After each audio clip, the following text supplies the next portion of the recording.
Indian cinema हमारी जान है।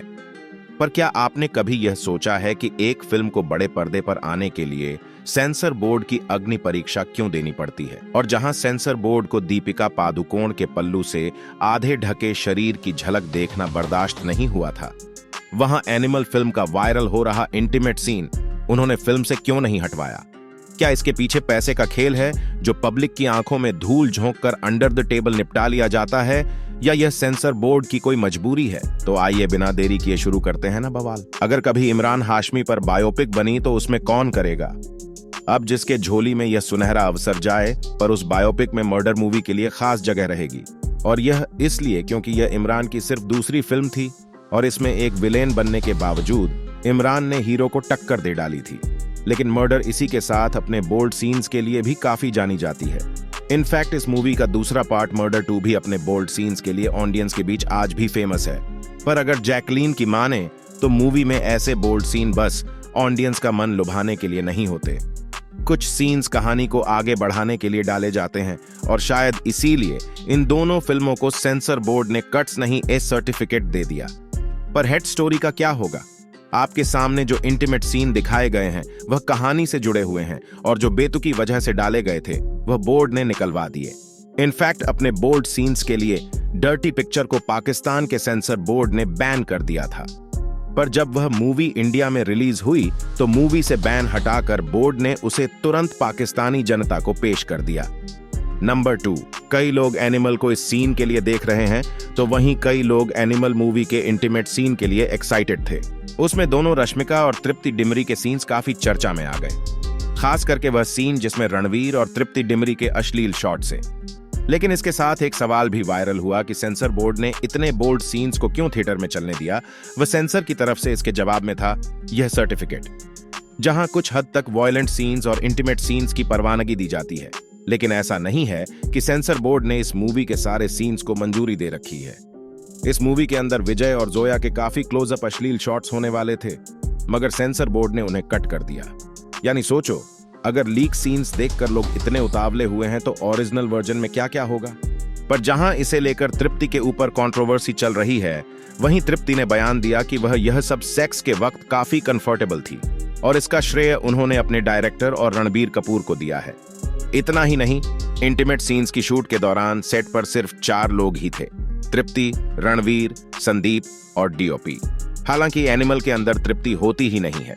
अगर संदीप वांगा ने सारा अली खान के ऑडिशन को ठुकराया ना होता और रश्मिका के गीतांजलि वाले रोल को भी पहले परिणीति चोपड़ा को ऑफर किया गया था, पर इम्तियाज अली की मूवी करने की वजह से उन्होंने भी मना कर दिया। खैर, अब मूवी रिलीज भी हो चुकी है और दुनिया भर में बहुत कमाई भी कर रही है, और लोग शायद उतना ही नाम वह ओटीटी में भी कमाएगी। मूवी जो हमारे जमाने में हुआ करती थी, अभी तो बस अश्लीलता बनती है।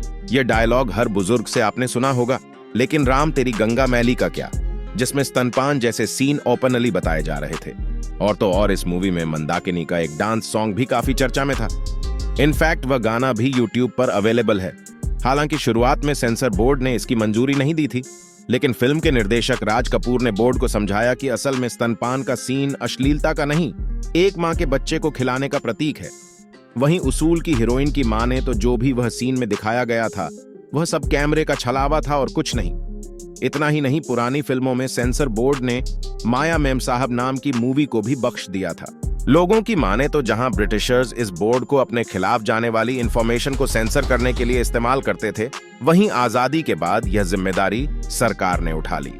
ये वो फिल्में हैं जिन्हें सीबीएफसी ने इमरजेंसी में बैन किया था। रिसेंट टाइम में भी कई फिल्मों के साथ ये हुआ है, पर उड़ता पंजाब के आगे सीबीएफसी भी हार गई।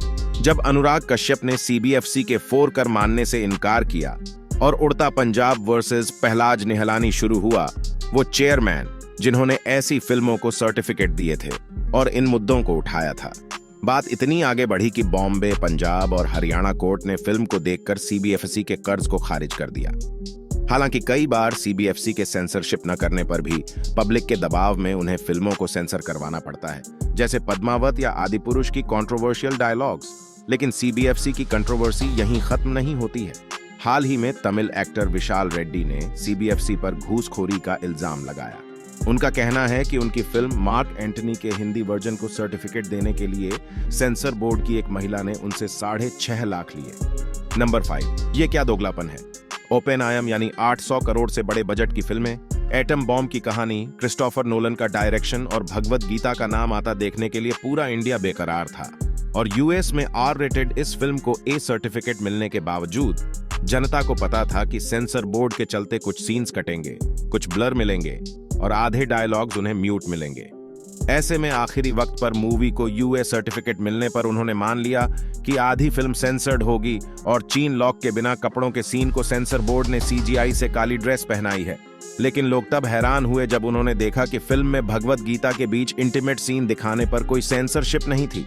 फिर गया लोगों का दिमाग घूम गया और सेंसर बोर्ड और फिल्म दोनों पर सवाल उठने लगे। और ऐसे में जब ये सामने आया कि मूवी के कई सीन्स जो इंडियन ऑडियंस को पसंद नहीं आने वाले थे वो ऑलरेडी मेकर्स ने ही डिलीट किए थे।